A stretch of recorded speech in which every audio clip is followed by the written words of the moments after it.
Robert, for now, thank you. Now, the footballer Fabrice Muamba is launching a campaign to raise awareness about sudden cardiac arrest, just months after he suffered an attack on the pitch.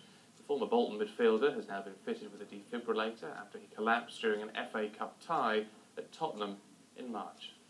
If there was no defibrillator, no people who wasn't able to use it, we're in a whole different story. So we wanted to raise this awareness, and hopefully somebody can be saved and somebody can learn how to do this and save somebody's life. So we're very small but very powerful at the same time. You know what they can do and what, how much life they can save. So to me, I'm grateful to see it, grateful to be a part of something like this, and hopefully help more people in the future. I feel much better, stronger, and just getting better every single day. Well, let's talk to cardiologist Professor Richard Schilling, who was Fabrice Muamba's doctor. He's with us in the studio this morning. I mean, it's fascinating to look at him now. It seems a bit awkward asking about a patient because normally you can't talk about them, but how close to death was he? Well, clinically he probably was dead for about 80 minutes. His heart was stopped. There was no cardiac output. And Fabrice is very happy for us to talk about this because he's very interested in improving the chances of other people that have the same thing happen and widening CPR and the use of automatic external defibrillators. And we know that makes a significant difference, doesn't it, a defibrillator? You've got one with you this morning. Yeah. I mean, how do people go about using one? Because I mean, they're a scary piece of kit in themselves. You see them in all the dramas, everyone's shouting clear and all the rest of it.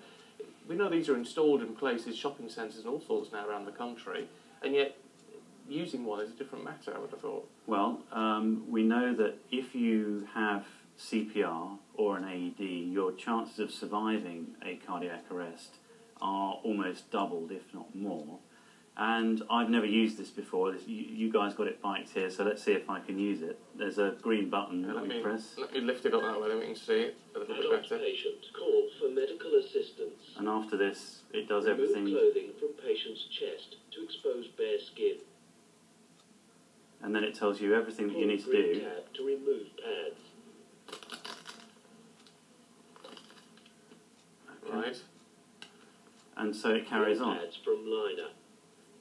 So it will walk you through the whole process without you actually having to know anything about how to use these things. It just tells you what you need to do and tells you what's going on. So and then it will deliver the shock as necessary. If it's appropriate, yeah. If it's so will it work out whether it's appropriate or not? Well, they're very reliable. They will work out whether they need to give a shock or not and then deliver it when needed and tell you just before it's going to do it.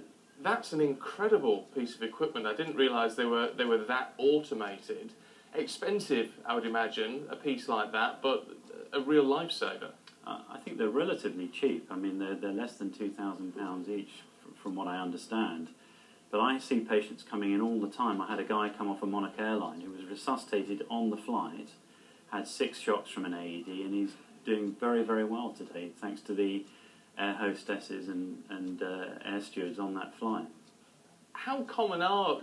Because we think about heart attacks, we know that sudden cardiac arrests are technically different. How common are they? How many deaths do they cause in the UK? Well, they're very, very common. Last year, the London ambulance alone responded to 9,000 cardiac arrest calls, of which around 4,000 were resuscitatable. Of those, half of them were witnessed and half of them had CPR. So 1,900 people in London did CPR on a patient, improving their chances of survival.